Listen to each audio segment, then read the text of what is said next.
राष्ट्रवादी काँग्रेस पक्ष शरदचंद्र पवार गटाने आयोजित केलेल्या आगामी महापौर आणि नगरसेवक कसा असावा या निबंध स्पर्धेला मंगळवेडेकर इन्स्टिट्यूट ऑफ मॅनेजमेंट येथे उत्स्फूर्त प्रतिसाद मिळाला। कॉलेज विद्यार्थ्यांपासून ज्येष्ठ नागरिकांपर्यंत सर्वांनी आपल्या भावना व्यक्त करत आदर्श नेत्यांचे गुण विशद केलेत। राष्ट्रवादी काँग्रेस पक्ष शरदचंद्र पवार गट आणि शहराध्यक्ष सुधीर खरटमल यांच्या संकल्पनेतून मंगळवेडेकर इन्स्टिट्यूट ऑफ मॅनेजमेंट येथे आगामी महापौर आणि नगरसेवक कसा असावा या विषयावर खुली निबंध स्पर्धा आयोजित करण्यात आली।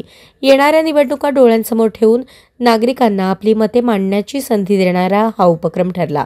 कॉलेज विद्यार्थ्यांपासून ज्येष्ठ नागरिकांपर्यंत सर्वांनी उत्साहाने सहभाग घेतला आणि आदर्श महापौर व नगरसेवकाचे गुणविशेष व्यक्त केले। ज्येष्ठ नागरिकांनी अशा उपक्रमांचे इतर पक्ष आणि महानगरपालिकांनीही आयोजन करावे अशी अपेक्षा व्यक्त केली। या स्पर्धेने स्थानिक पातळीवर राजकीय जागरूकता वाढवण्यास हातभार लावलाय। मला 2-3 दिवसापूर्वी मोबाईलवर ही सूचना आली होती की निबंध स्पर्धेचं आयोजन केलं आहे। सर्वसामान्यांप्रमाणे निबंधाचे विषय न ठेवता राष्ट्रवादी काँग्रेस पक्षाने खरटमल साहेबांच्या वाढदिवसानिमित्त अतिशय समाजाला आकर्षक आणि आवश्यक गरजेचे असलेले हे निबंधाचे विषय ठेवून आम्हाला सर्वांना एक सामाजिक जागृती म्हणून लेखनाची संधी उपलब्ध करून दिली आहे। तर आतापर्यंत बऱ्याच निवडणुका झाल्या, आताही होत आहे आणि पुढेही होणार आहे। पण मतदारांना आपला नगरसेवक व भावी महापौर कसा असावा हे मनात असायचं, पण ते व्यक्त करता येत नव्हतं। ही व्यक्त करण्याची संधी सोलापूर शहर राष्ट्रवादी काँग्रेस पक्षाने दिली, त्याबद्दल आम्ही मतदार त्यांचे आभारी आहोत। सोलापूर शहर शरदचंद्र पवार पार्टीकडून आम्ही उद्याचा महापौर कसा असावा आणि नगरसेवक कसा असावा, सोलापूर महानगरपालिकेचा कारभार कसा असावा या विषयावर संदर्भात पांढरे सर आणि गावडे सर या तिघांच्या मार्गदर्शनाने आम्ही कमिटी निर्माण केली होती।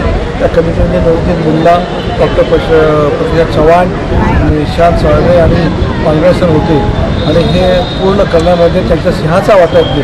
दिनेश शिंदे यांचा पवार सिंहाचा वाटा आहे। महापालिकेचा कारभार पारदर्शक असावा आणि लोकांना सेवा सुविधा देणारी संस्था असताना आपल्या सेवा कमी पडतात आणि पैसे आपण जास्त देतो आणि स्मार्ट सिटीचा जो विचार केला होता 832 कोटी रुपये फक्त ते रंगभवन पाहिल्यानंतर 832 कोटी रुपये तेवढे तिथेच होते का, बाकी कुठे नव्हते असं त्याचं सापडत नाही आणि अशाच प्रकारासाठी हे सगळं थांबलं पाहिजे।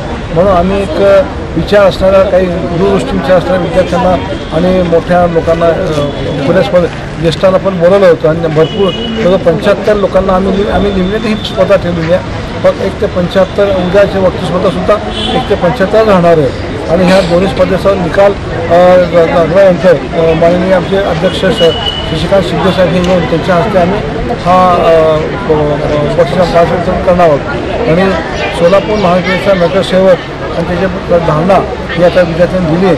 मी त्यांचे सगळ्यांचे आभार मानतो आणि आम्हाला रिस्पॉन्स चांगला मिळाला तर मी सगळ्या सोलापूर शहरवासियांचा आभार मानून सगळ्यांचा आभार मानतो।